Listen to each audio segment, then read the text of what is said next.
This video is brought to you by Manscaped. Is it too loud? Hello everyone and welcome back to Mark Pronounces Japanese Names and Words Incorrectly, otherwise known as my blind review series. Last week I covered the reintroduction of the main characters after the time skip, the retrieval of Gaara, and their respective battles against the Akatsuki group, responsible for much of the conflict in the second half of the video. I've been covering Naruto for a couple months now, and with me now well into my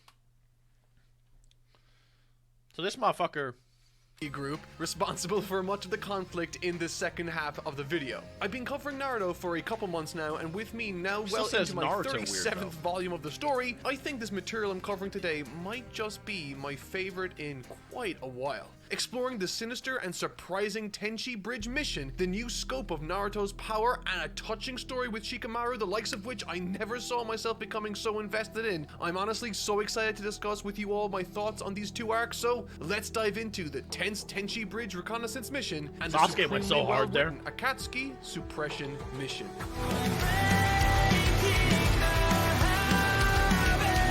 Does he just say Akatsuki for like fucking comments now? Or maybe like the comment at the beginning of the video was like post-edited? I quickly want to let you know what I have planned for December. Initially, I had planned on taking this December off, but instead, how about this? Spider-Man No Way Home hits theaters this December 17th, and so I thought it might be fun if this December we go full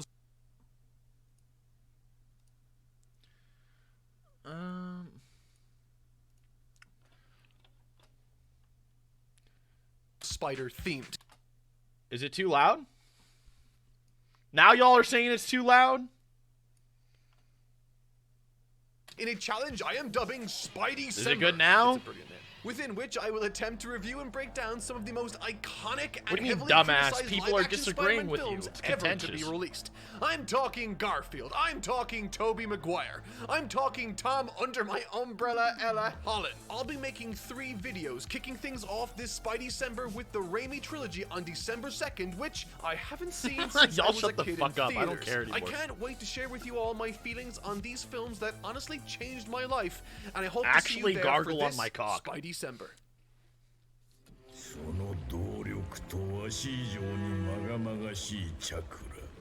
Chakura. Why? Sasuke has never drawn this good ever again. This was his peak. Something I haven't complimented Naruto as much for in this series is its consistent sense of flow. In the past, I've criticized shows like Dragon Ball Super for feeling, broadly speaking, like a collection of short story arcs with clear-cut beginnings and endings, with little to no connective tissue between arcs themselves to help create a sense that there's this grand story or adventure. In the original Dragon Ball, so many of the arcs flowed naturally into each other, providing setups and payoffs for themselves. In other words, it successfully felt like a single massive story, and thankfully I can say Look, as someone who just wrote like a 12,000 word essay and had to record an hour-and-a-half video on OG Dragon Ball, the Fortune Baba arc is almost unnecessary. I don't think it was that, I don't think it's that good. I don't think it was like perfectly flowed really at all. I don't think you might have been able just to skip it. It was almost like the Fortune Baba arc was almost like a weird, like, pseudo filler. It's like a weird, almost filler arc. So I don't know about that, but yeah, it's alright. Say the same is true for Naruto. Something happens in one arc, and so that's therefore good moments, though. Those that's actions good moments, or outcomes necessarily impact the coming narrative. Oh, by the way, I ordered a new microphone, so for those of you who are really annoyed with getting ear raped by static randomly, like once every like 5 minutes, it's on the way, alright? You just gotta bear with it. The Chunin exams led to the ambush, which led to the third Hokage's death, which led to the search for Tsunade, etc., etc. Everything in this universe feels connected, which in turn, for me at least, helps me to feel that much more invested in each and every narrative choice that's made, because I know that each and every narrative choice is likely to directly impact the future.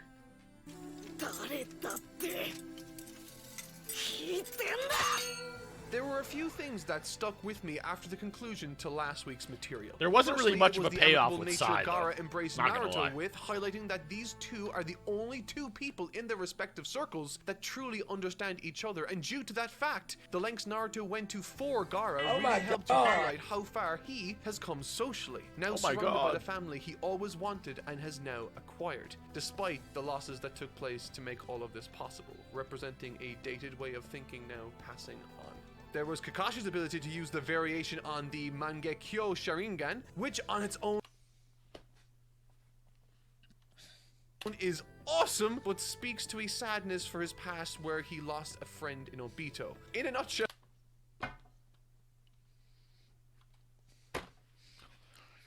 my reaction to it was, oh my god, this is so... Oh, no, it's really sad, isn't it? And finally, the introduction of a new character called Sai. My first impression of Sai was that he was creepy and underhanded. And while all of my assessment was technically correct, what he offers to this story is so much more than that simple first impression. From a consistency perspective, he slots into the story rather seamlessly. Despite him being a relative unknown before this introduction, with him coming from the Black Ops Foundation, he seems like a natural addition to the team of Sakura and Naruto, seeing as they at this point were missing Kakashi and Sasuke in their cell. However, despite Sai joining the team, Naruto and Sakura still needed a leader to help them follow through on this lead provided by... So, okay. Does he do it purposely? I don't know. So, like, I think he does it purposely if the beginning introduction part is pre-recording. Okay?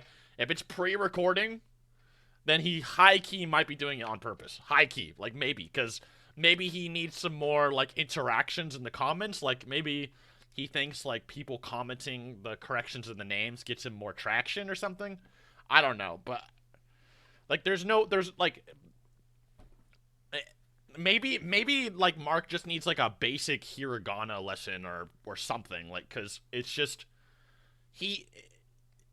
It's not just, like, one or... He pronounces literally everything wrong. Like, I don't know. Has he pronounced, like... The only things he's pronounced right are, like, Sai or something. Like, it's weird. So I think it's because he thinks that because... He kind of exaggerates the wrong syllables of the names. He kind of exaggerates, like, the second syllable rather than the first syllable of the name. And he has, like, a pattern of it. And I think even if he just exaggerated only the first syllable, it would just be a lot better. You know what I mean? Dude, if he says Madeira, I don't give a fuck about the Mark. If he says fucking Madeira, I don't care about the Mark fanboys. I'm coming for his neck. If this motherfucker says Madeira. I don't know. I don't think it is the accent at this point, because it's more just like, because accents, they kind of let you, like, slur certain things, or, you know, you change kind of the tonality, but after a while you kind of learn how the name is supposed to be said, even if you have an accent. Like, every accent still follows a certain, like, name. Like, every accent tends to say, like, Goku the same, you know what I'm saying? Like, there's not, like, an accent that says Gokyu, you know? There's not, like, where's the Gokyu, you know? Or, whatever. Or Gakyu. There's not much, accents like that. So, I mean, I don't know. I don't know what it is. By Sasori in the previous arc. The lead informed them of a scheduled meeting he had organized with a mole he had in the ranks of Orochimaru, which... He said that fine, kind of. He said Orochimaru, kind of okay. Orochimaru. Kind of exaggerated the U, but I mean, he said Orochimaru, right? So I don't know what's the problem with the other ones? Happens to be exactly where Naruto wants to be. Due to the importance of this mission, Lady Tsunade employs the help of Yamato, a level-headed and grounded older ninja descended from the first Hokage. Maybe it's This just, guy I don't didn't know, make maybe a that massive Yamato impression on sounded me, like but an he does accent offer a thing. useful mechanism that does come into play later, and overall seems like a swell and balanced fellow. By and large, he doesn't offer a massive amount emotionally to the story, but in terms of facilitating the plot, no other character helps in that respect more. Like, I knew a Canadian guy who used to say Yamcha's name was Yamcha. You know what I mean? Called him Yamcha. Once again, broadly speaking, I think Sai is an interesting character for two reasons.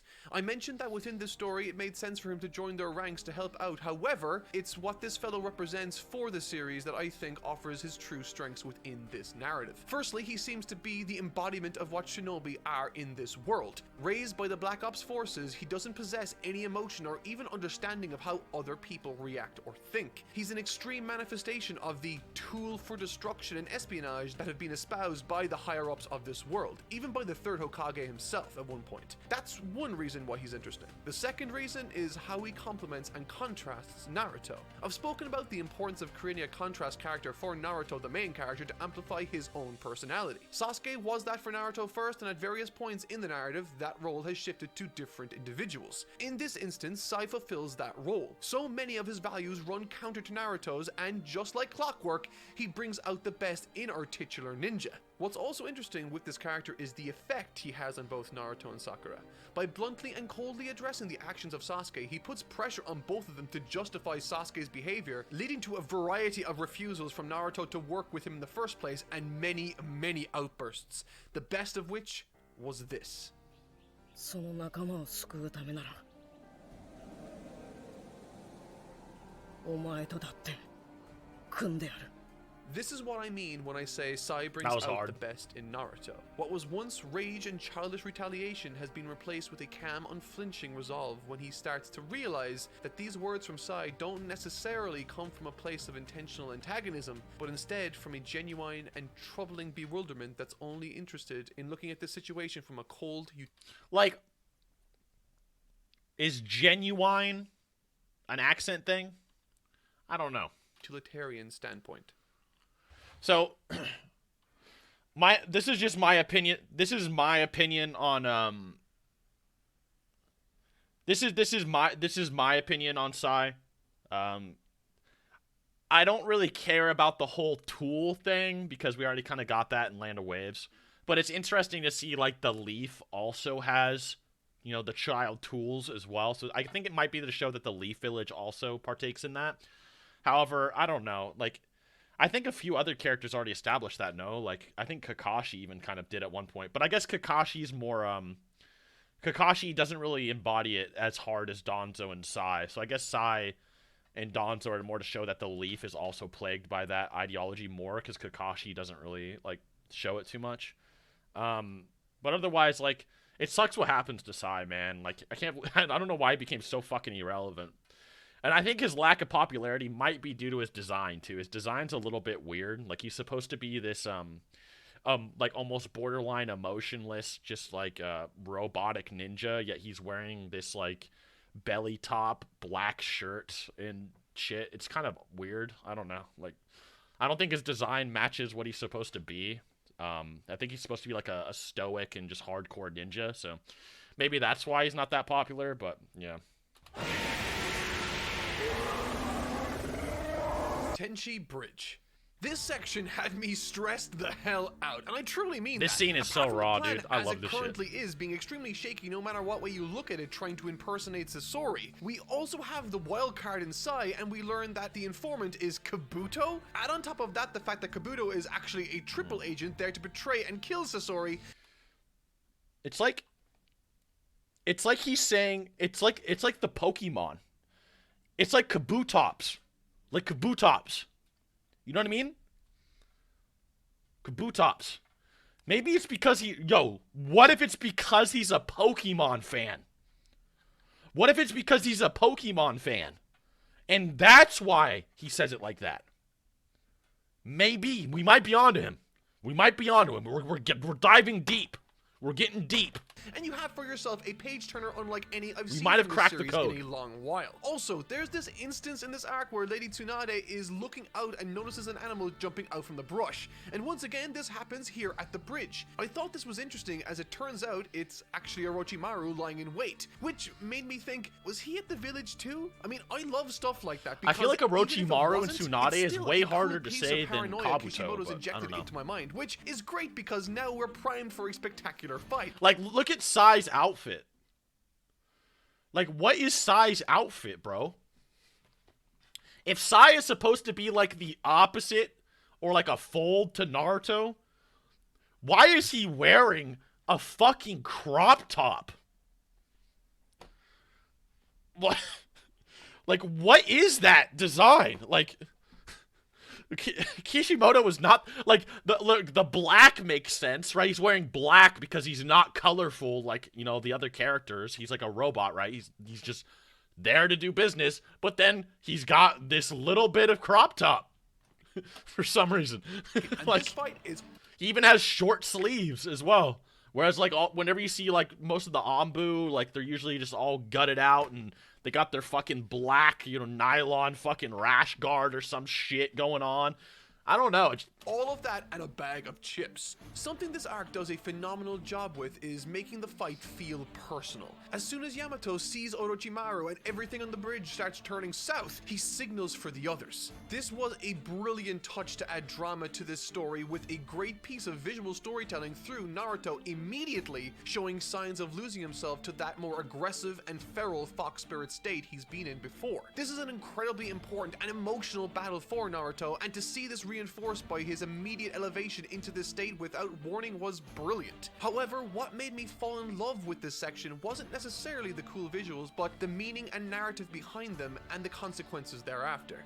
Bro, remember how, like, Kabuto used to be, like, Kakashi level? This section wasn't necessarily the He just gets fucking yelled cool at. visuals, but Naruto, like, one-shots him with a fucking yell. And he was, like, Kakashi level. and narrative behind them and the consequences Shit was raw. thereafter. There's a heavy amount of emphasis placed on Jiraiya's That's the words dude as that he was fighting explains to Tsunade, Yamato bro. what he went through while training Naruto over the last number of years, informing him not to allow too many tales to reveal themselves as Naruto needs more and more power, with them effectively acting as a mechanism to display how far gone Naruto has lost himself to the fox spirit itself. As I said, it all looks very impressive. However, as Naruto powers up to attack Orochimaru and Kabuto, this happens.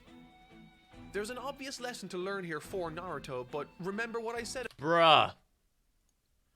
How are y'all downplaying my boy in QB So, Naruto? as I said, it all looks very This impressive. motherfucker, However, as QB Naruto Naruto, powers with one tail, attack yells at Orochimaru and Kabuto, Kabuto. who's Kakashi level, up, this happens. knocks his ass out, and then takes out Sakura on accident with his flying body. Even though Sakura was, like, avoiding attacks from, like, Sasori and all kinds of crazy shit. There's an obvious lesson Just to learn knocked here her ass for out like Naruto, that. But remember what I said about this Oh, being damn, an emotional Naruto was personal hard. fight for more than one person? Well, while I saw and enjoyed what Naruto offered in this situation, I was completely taken aback by how Sakura reacted to being hurt in the process of this power-up. When she wakes, Just she laid her ass doesn't out. feel hurt or emotionally shocked by Naruto's attack. Instead, her reaction is perfectly in keeping with her own existing motivations. She sees this as a direct result of not Naruto being selfish or losing control unnecessarily, but instead her own prior weaknesses. She couldn't bring Sasuke back, and as a result, Naruto made a promise to bring Sasuke back no matter what. The And Naruto as it depression arc, happens, yes, no matter let's what, go. in this instance The means arc no one this. knows It's about for extreme, some to say the reason. least. He's on the brink, and he may even lose The his plague of life. gripes, This sort of curse. clear-headedness and honest accountability His on name is behalf very of Sakura fitting. The is plague not of only gripes. refreshing to hear, but incredibly brave and noble too. After seeing this Where's my reaction from hard Sakura, work, it man? honestly felt like she had grown the most during the time skip. It's a remarkable difference. On the Naruto front, the finesse, humanity, and technique of him is completely Like, gone. who in Naruto just hits the ground and does that There shit? are no familiar He just punched the techniques on ground. display like the shadow clones. which Like is who, a great man? touch, I think, to make this form feel like an embodiment of something Naruto isn't. And when you combine that with the fact that he's up against Orochimaru, it's in every sense of the word no longer a Why you battle say it between weird ninja, there? He's been saying it but right the whole monsters time. at this point. Sakura does try to help and bring Naruto back from the brink once again. He just but knocked gets Sakura's ass out again. You're telling me this bitch fought Sasori, bro? Look what Alright, Naruto so keeps doing to her. This was visually awesome and super fun to God read through. damn! It felt immensely cathartic watching Orochimaru on the back foot during this encounter. We haven't seen him fight all out in a while, and this fox spirit really seems to be pushing him back at every turn. Again, the layout and page spreads are fitting for the occasion, but if I'm being honest, the best stuff comes after the smoke clears, and Yamato, using his special abilities, is able to seal away that spirit and bring Naruto back from that breaking point. This is where Yamato proves himself as a worthy leader and noble ninja, in my opinion. His confrontation with Naruto concerning the responsibility he has to do his best without the help of the fox spirit is exactly what I was getting at last week. This spirit provides a welcome shortcut and might even feel empowering. Naruto very clearly wants something, and at this point this seems like the easiest route to meet that goal. However, there are clear and easily identifiable drawbacks to this line of action, and this is a common angle in coming of age stories. Take Sam Raimi's Spider-Man 3 for example. It's not everyone's favorite film, but it tries to tell this exact story. The Venom symbiote, while offering some more power and freedom, comes at the cost of what makes Peter Parker himself, leading to him hurting those around him. The exact same thing happens to Naruto in this instance, capping off the confrontation with a quote so perfect from Yamato, I'd put it up there as one of my favorite quotes from this entire series. The source of your strength, Naruto, isn't the foxtail spirit, it's your own. If you want to help Sasuke, do it using your own power. If you want to protect Sakura, do it using your own strength. Brilliant. This portion of the story is where Yamato's upsides really shine for me as a new addition to the main squad. On top of being a noble, level-headed leader type, he's also skilled in a wide and rare variety of jutsu. One that comes in massively handy when Sai, who had been missing during the encounter with Orochimaru, attempts to join forces with him and leaves promptly along with Kabuto and himself. Thankfully, however, Yamato has a tracker on him, and little does Sai know that he's about to lead him to where Orochimaru's hiding with Sasuke. So,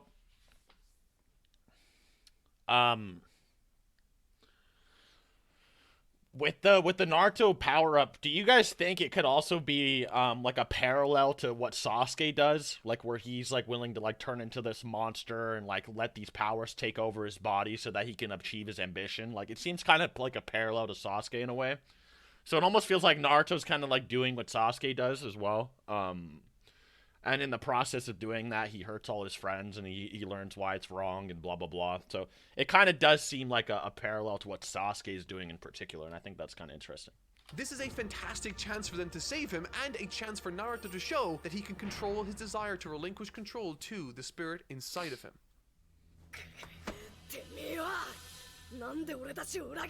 Also, Yamato just eats Sai up, bro. Like, Yamato is way better done than Sai. I don't know. Like I said, I don't know what he was fucking thinking. Like, you're gonna create a character. You're gonna create a character that replaces Sasuke Uchiha. And you make Sai. You know what I mean? Like I get, Yamato is supposed to be... Yamato was like a temporary replacement for Kakashi, like a temporary one. So it was like, okay. But Sai was supposed to be like the permanent new Team 7 member. And this is what they can... You know, maybe this is why bullying is okay, because when Kishimoto was first writing Naruto, he used to get the shit bullied out of him by his editor. His editor's like, bro, this story sucks cock. Can you make like a rival for Naruto or something? Like, bro, where was this editor? Why didn't this editor bully him? You know what happens when Kishimoto doesn't get bullied? He makes Samurai 8, bro. He makes Samurai 8 when he doesn't get bullied. Why didn't you bully him about Sai? Like, where was it, man? Oh my god! Why didn't you bully him?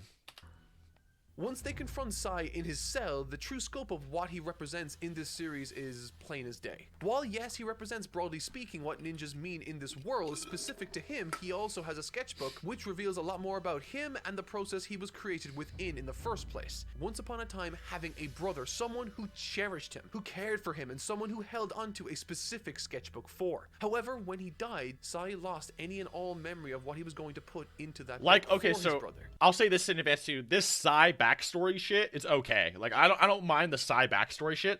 Like, why isn't Sai wearing this shit here? Look at that outfit right there. Wear that shit. And why is his ability this weird ink shit that doesn't do anything? He's just like shit. He just gets pooped on by everyone. Book itself, even in like his one hard moment in the war, he kind of like he just kind of gets shit on a little bit. In conversations, he refers to himself as no one, nobody. A clean slate that can act as an extension of Danzo's will, a product of the Foundation's. That's a good panel. I love this panel right here. If only it wasn't for the crop top. Imagine, dude, imagine if he just wasn't wearing a crop top. Like, he would go hard. Like, if he just wasn't wearing the crop top, he would go, this picture would go hard. Like, to expunge him of all that made him literally who he was in the first place. Or at least that seems to be the case until recently. For when he realizes he's lost that sketchbook, he shows visible concern, proving to us, the readers and viewers, that while his humanity might not be visible on the surface, deep down, tied he's to the what top that book root member, represents yeah. are the remnants of who he really is as a person. There's a confrontation between Naruto and Sai where Naruto tries to explain to him his reasoning as to why he's so determined to save Sasuke from those circumstances despite his desire to stay and have nothing more to do with him. And in it, I think there's a connection being made between Naruto meaning nothing to Sasuke and Sai referring to himself as no one. Despite Sasuke actively seeing Naruto as, quote, nothing, just because someone says something isn't so doesn't remove the bond that exists between two people that genuinely cared for each other. This speaks to Sai's relationship with his brother. When faced with Sai further questioning why Naruto insists on trying to save someone in Sasuke, instead of getting angry, Naruto compassionately and calmly explains his relationship with Sasuke and his determination in the face of impossible odds to never stop fighting for him. And in a way, it's as if he's directly speaking to Sai himself. And while a very solemn scene, I think it's really effective. And at this moment, Naruto feels like he's reached an understanding with Sai. It might be fan service, I don't know, but like I said, I just don't think the design fits his character. Him to carry out an important job, to locate Sasuke in like this maybe hideout. after he opened up with Naruto, it would make more sense, but at first it shouldn't be that. And doubt in our minds. Dude, Sasuke was so hard, man.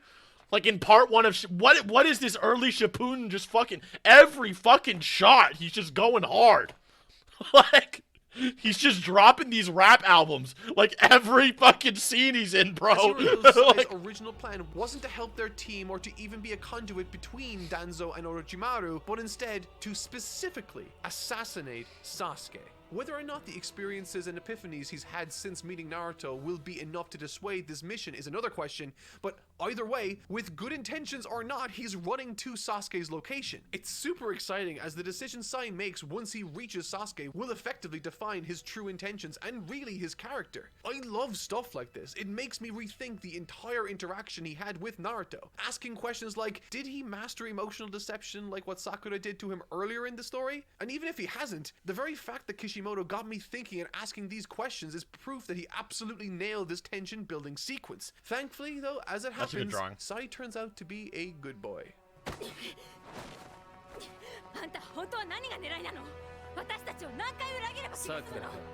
The reunion between Sasuke and the others feels monumental. It very much feels like the culmination of everything that's been built up to so far. And Kishimoto goes all out in dedicating as much real estate as possible within the chapter this scene takes place in for massive page spreads to fully capture the emotion of that moment. From the first time seeing each other in years to close-ups of their respective reactions to seeing each other. There are so many full page spreads that at points it almost looks like a coloring book. And I mean that in the best possible way. They look very impressive with the expressions, positioning, and staging of characters offering plenty in the way of tone setting. Furthermore, yeah, it's really good. Like Sasuke standing above all of them to show his power dynamic with them and stuff like that. It's pretty good. Or this sequence deals with some of my favorite subject matter and comes packed with some wonderful imagery to convey what's happening to boot. When battling with Sasuke, we get to see a host of new abilities he's clearly been working on still with the single-minded purpose of finding and killing his brother. To him now, he claims that nothing else matters to him except his brother's death, even if it means merging with Orochimaru. Remember when Sasuke could just solo Team 7? It's almost as if he wants to convince himself that, crazy and shit. I say that because of what happens later on. My favorite part of this encounter has to be the struggle Naruto is undergoing. And not just with Sasuke, but himself. A struggle to resist the allure of tapping into the Fox Spirit's power and to increase his chances of forcibly taking Sasuke back home. It's a wonderful example of Naruto putting others first and showing belief in himself to do what needs to be done with his own power and strength. However, there is something that makes this scene a little more freaky. While Naruto is trying to center himself in his mind and subdue the Fox Spirit, Sasuke is there in his mind with himself and the Fox. It's a first in the series, and in being such, it really gives Sasuke an air of superiority and control, the likes of which we've not seen so far. However, once again, while Sasuke says that nothing else matters to him other than his brother's killing, he leaves Naruto and everyone else alive, despite them posing a direct opposition to his plans and their consistent insistence on sticking their noses in when he has actively stated that he doesn't want that. There's a contradiction at play here. If nothing else matters, including your own well-being, then why not get rid of them here and now? Well, I guess because while he doesn't want to admit it, there is something else important to him: his friends. So while this fight and mission ends in spectacular failure, Naruto and his allies at the very least left with their lives and a deeper understanding of the current situation. Sasuke's about to murder them, though. Stronger. I really enjoyed this arc. I felt like it started He's strong, about to launch introduced Kieran and at them. established some really interesting new characters while reinforcing the themes of responsibility and highlighted the indoctrination of young ninja at a new extreme through the likes of Sai, who I ended up really liking in the finish. Naruto's Both of the big sideburns. fight sequences in this arc centered around pivotal narrative beats concerning the likes of Naruto, Sakura, Sai, Yamato, and Sasuke. Overall, I thought this arc was Holy efficient, fuck. focused, and Is that an snappy. anime The opening? Tenchi Bridge sequence had me at the edge of my seat, and it managed to maintain that tension through the battle with Sasuke. And thankfully, they not only managed to continue this goodness into the next arc, but expanded some love to characters like Shikamaru, who has since quickly become one of, if not my favorite character to follow in this story. So let's dive into this arc and see why. So, I don't know about you guys, but I always thought it was kind of like lame that Naruto had to fight Sasuke's like cool edgy sword with like this little dinky fucking kunai whenever they fight in the openings. I don't know, I never liked that.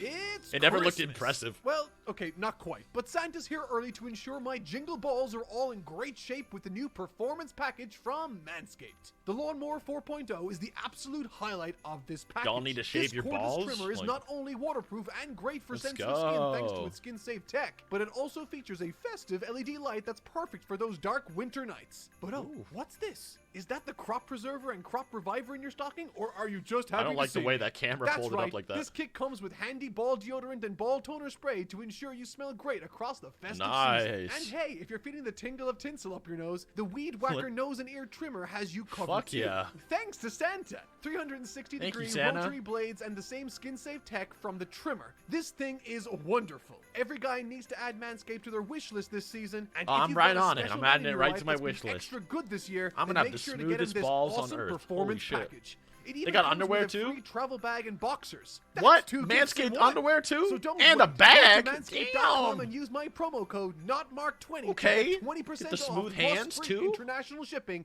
and 2 free gifts. Not Mark 20. That's the code. Remember that shit. Thank you, Santa. Ninja.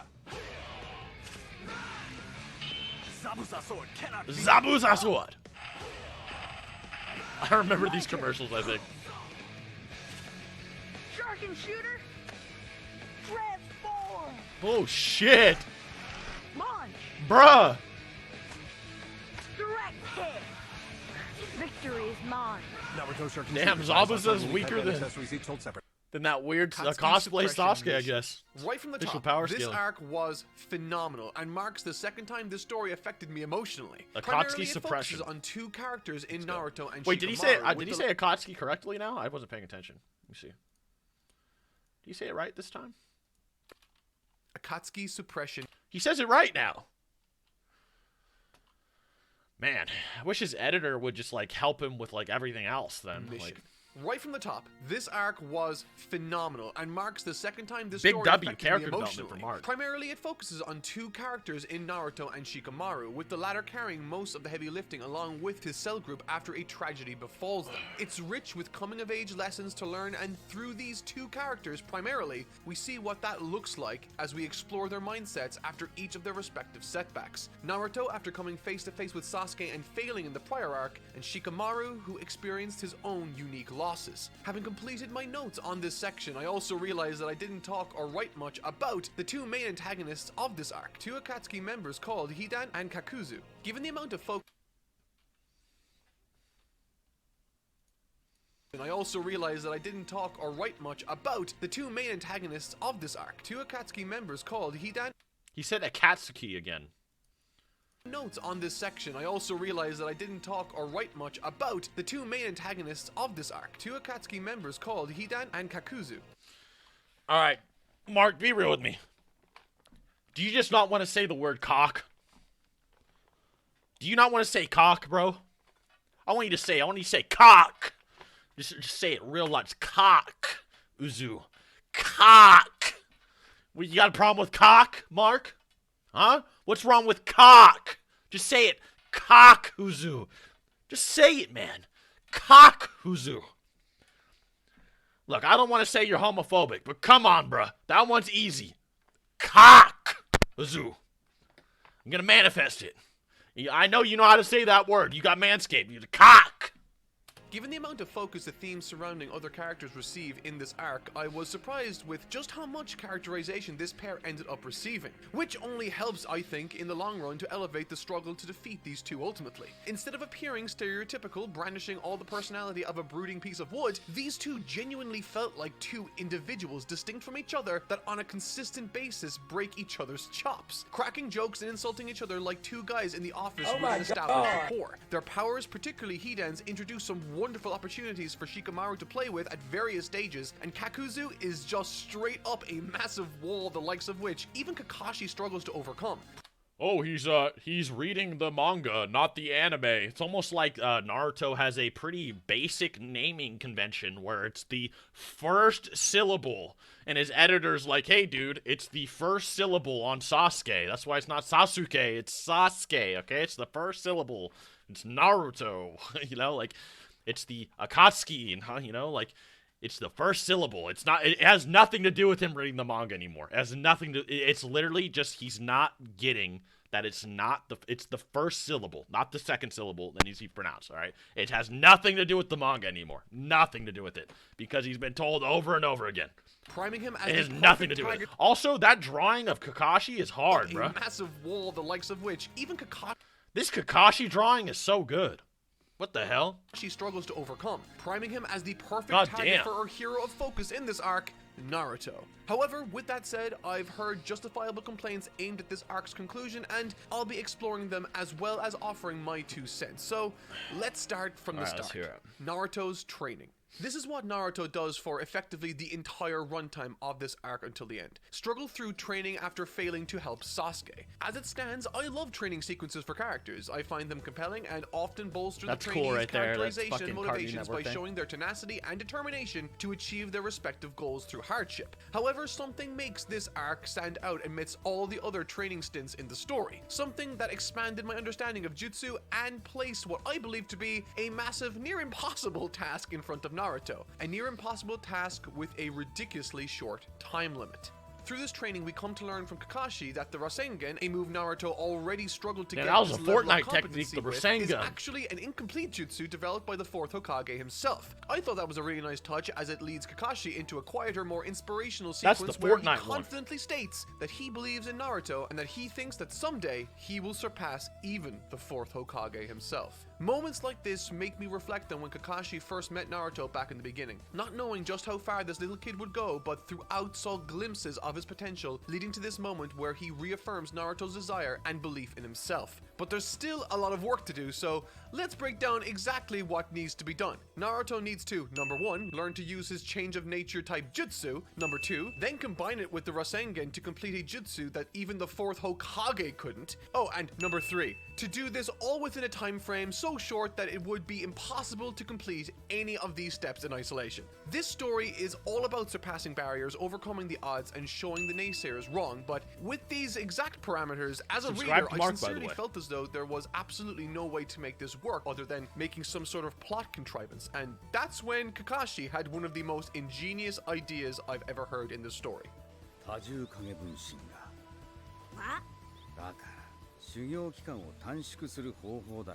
I love when stories can surprise me, and truthfully, I never considered this as an option. Yeah, this was fire. Kishimoto ate with this one. 100% on the mechanics of the technique, but it's honestly a perfect strategy. There isn't enough Yeah, we time talked for about the Naruto beginning to of practice Shippuden, and how, perfect this technique on his own, Naruto but should, if he splits if up the into time skip hundreds needed to of be that long clones, or then not. he can cram years worth of training into a comparatively tiny I think the amount time of skip was time. that And the long best just part so that about this Naruto would look strategy is older. that this is an approach only Naruto himself can utilize due to the circumstances of his birth and the resulting bottomless pit of chakra he has. And what's more is, despite the stress of what has just happened with Sasuke, he remains focused, willing to shoulder all of this responsibility, time and time again pushing himself to the absolute limit, his breaking point, with this entire sequence in the story representing Naruto's true strength and tenacity independent of the fox spirit. And as a result of all of this technique, when he perfects it, it will be a technique not only uniquely his own, but has been developed with the express purpose of giving him the strength he needs to save his friend. With the best part being it will free him from having to rely on the fox spirit's power, building upon the lessons learned in the prior arc. And so, as a continuation of Naruto's story, I loved this training sequence.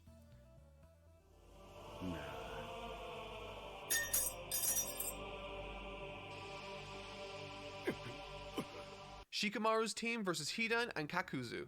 This is the plotline that gives this arc its name. While out on a suppression mission to stop the Akatsuki personnel, Team Asuma, with Shikamaru present, runs into two individuals I touched on earlier, Hidan and Kakuzu. As I think it should, a large portion of this fight hinges on the reader's or our hero's lack of understanding of the enemy. We have no idea at this point what their powers are, why they're so confident, and what on earth Hidan is wearing. Naturally, due to the mystery surrounding their abilities, the stakes raise themselves considerably, creating an ideal circumstance for Shikamaru to formulate a plan of action after deciphering what jutsu Hidan is. Yo, I'm not gonna lie, I wasn't here the whole time. I was pissing. Alright, let's watch. Let's go back to like here or something. Versus Hidan and Kakuzu. This is the plotline that gives this arc its name. While out on a suppression mission to stop the Akatsuki personnel, Team Asuma, with Shikamaru present,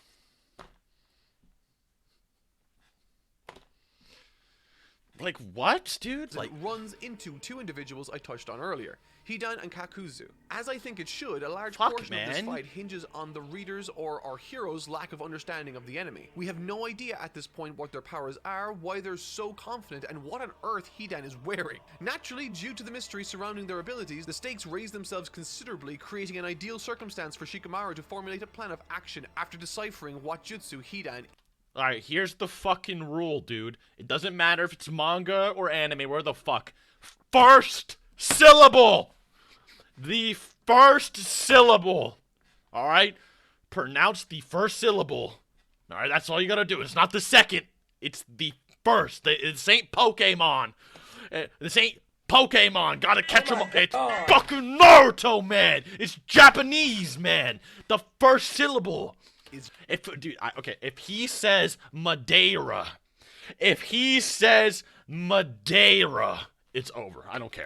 I don't give a fuck anymore. We're gonna. If he says Madeira, I'm just dropping. I'm dropping watching these videos ever again. I don't give a fuck. To a brilliant and I don't care anymore. It's brutal embarrassing. killing Dude. strike of Hidan by Asuma, the squad leader. But wait. Psych! That's the wrong number! With that, and Shikamaru zapped of energy, unable to restrain him any longer, he's forced to watch on, powerless, as Asuma gets stabbed to near death in front of him, in a fashion only Hidan could possibly pull off thanks to his gruesome and honestly sadistic jutsu. Moments before he dies, reinforcements arrive, forcing the two Akatsuki members to turn tail and run for it, leaving Asuma to die in Shikamaru's arms, imparting before he leaves some final words to each of his students. And surprisingly, this felt authentic. It felt tragic with an appropriate level of gravity to it, for sure, but what I was surprised by was how readily I got on board with and connected to this how scene Shikamaru was so sad, bro. and his cell group must have been feeling.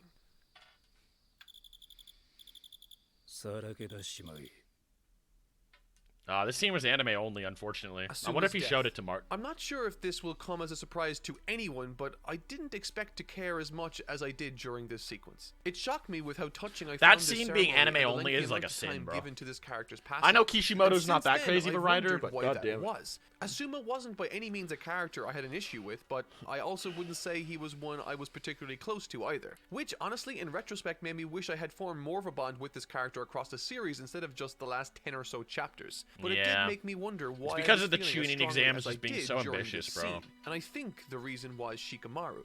You see, going into a long-running series completely blind like I am, with the expectation of writing a review each and every week, is kind of many like being an characters. archer without a target being asked to hit the bullseye. I try to make guesses as to what's important to remark upon, but I'll always miss something when I'm going in blind. It's just the nature of the beast. When I reviewed Dragon Ball earlier in the year, I found it to be a very pleasant experience, as I knew Man, what Toriyama was or used was to not eat with his important, and art. so could focus on and plan seeds for future What things happened to him? I wanted to talk about, like Goku's transformation into the just Ozaru stopped in the giving a first fuck. arc, and how it has a direct connection in explaining his last moments with his grandpa, who we will then meet much later in the Uranai Baba section. I can't do stuff like that with Naruto. I can only speak about things that impacted me on that given week of reading and hope and pray that I got the important stuff. However, Shikamaru has been a character that has time and time again impressed me to no end. Initially, he seemed like a disinterested, unmotivated, and boring character to make up numbers for the background cast. But in his Chunin exam fight, he proved me wrong. After that, he seemed like an interesting character, but not one that would have served a leading role.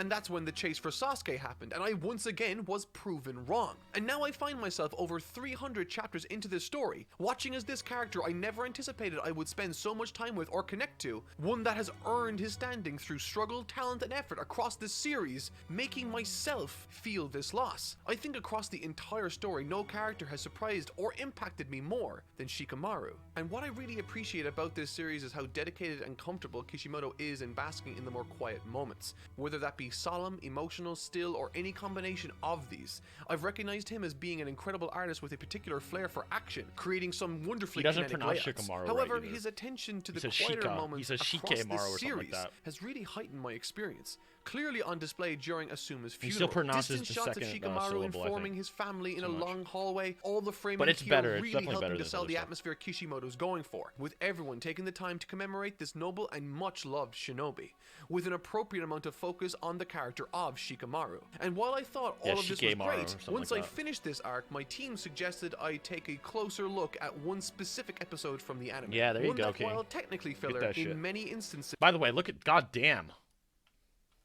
the anime. One that Look at that bitch's fucking neck. Look at this bitch's neck, bro. She got 2 necks. She got that Baki neck.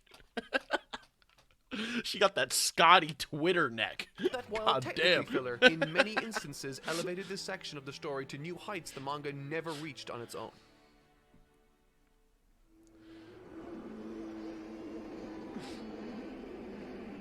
Man, this episode, bro, Episode so 82. hard.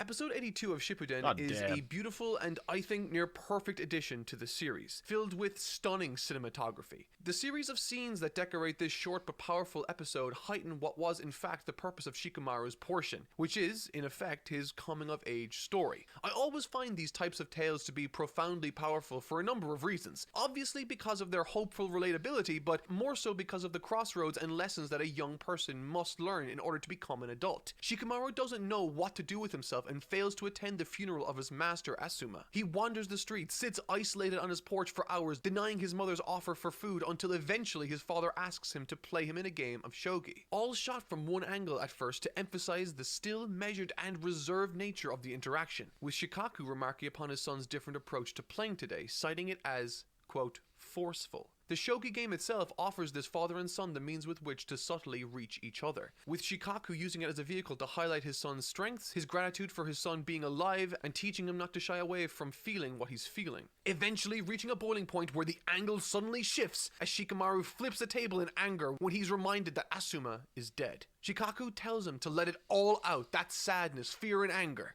It sounds kind of like a meme review with the names.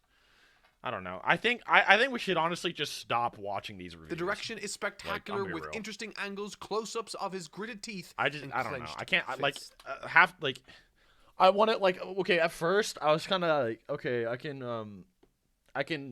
was trying my best to be like, hey, you know, this is some cool stuff that you can think about for the series. You know that Mark might have missed or whatever. But dude, it just sounds like a meme review at this point. It doesn't even sound real. Like I don't know. I just can't.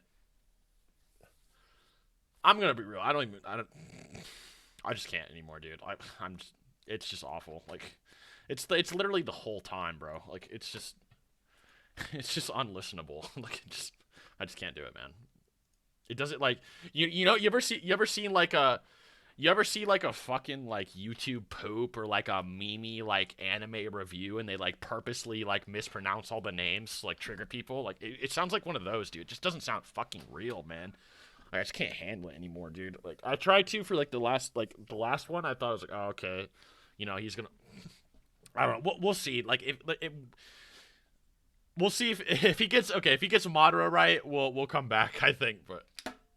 I can't, dude. I can't take it serious. I'm not even like. It's just like to the point where I'm not I can't focus on what he's saying. Like I can't focus on what he's saying anymore. Like my brain is just like, wow. Like, ugh, man. It's when I used to say like it's kind of like when I used to say like Brawly. Remember when I used to say Brawly? Nuclear shit like that. It's like that, dude. Just fuck, man. God damn. Brawly. Whew. Keep going? No, I don't care anymore. I'm gonna be real.